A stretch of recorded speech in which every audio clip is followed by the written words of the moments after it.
Olá, bom dia. Quarta-feira, 28 de janeiro. Agora são 7h01. O Noticidade Manhã já está no ar.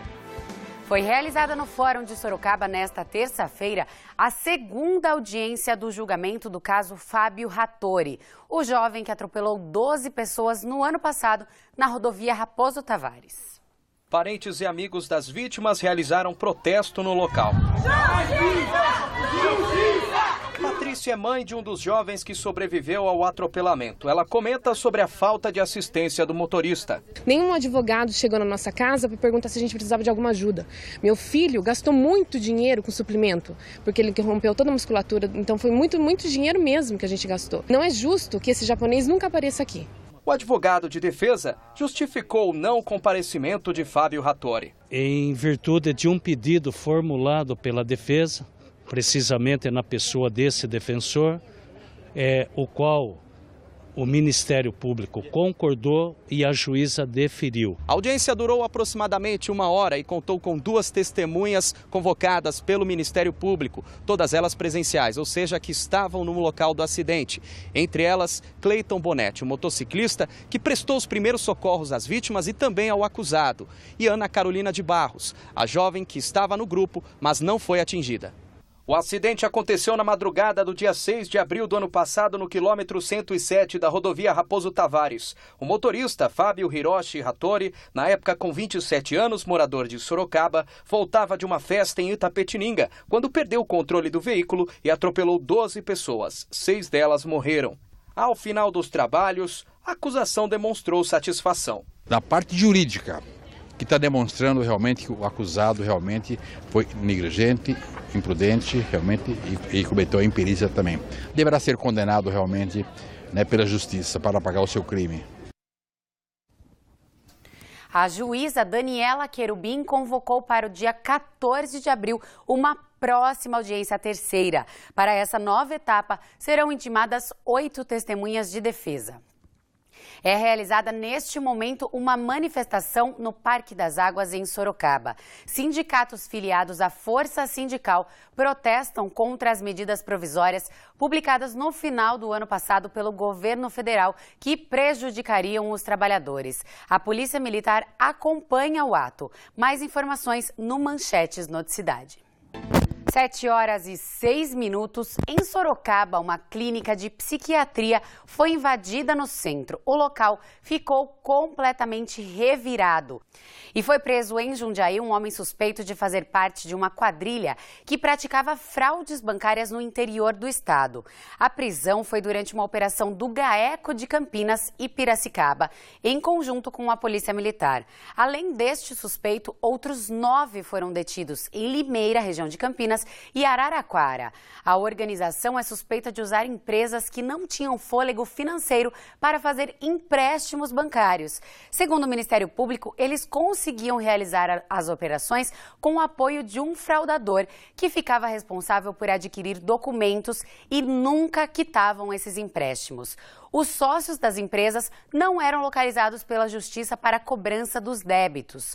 Os réus já foram denunciados pelas práticas de organização criminosa, estelionato, lavagem de dinheiro, ocultação de bens e também uso de documento falso. As penas variam de 1 a 10 anos de prisão. A estimativa é que o prejuízo às instituições financeiras seja superior a R$1.200.000 somente em uma das cidades. A quarta-feira deve ser de chuva em toda a região. Faz 22 graus neste momento em Sorocaba, que registra a máxima de 31 graus hoje. Confira como ficam as temperaturas em outras cidades.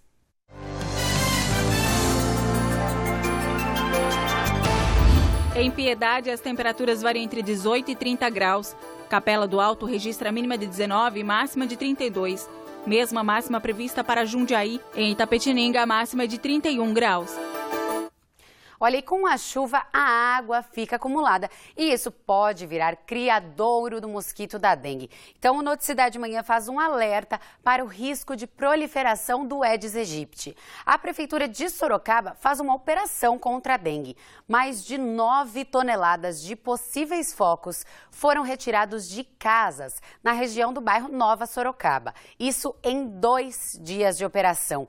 868 casas foram vistoriadas. A ação continua hoje. A partir das 9 da manhã, os agentes vão percorrer a Avenida Cataldo Lamarca Neto, Alameda Guarujá, Avenida Rio Claro, Rua Doutor Fernando Soares Fernandes e Rua Francisco Bento de Camargo para fazer as vistorias e orientar os moradores. 7h11, agora a gente fala de esporte. A Liga Sorocabana de Basquete tem um desafio hoje.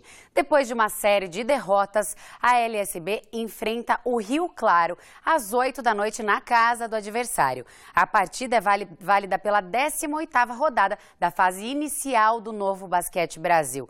O time está em situação preocupante, na 16ª colocação, com 15 derrotas e apenas 2 vitórias.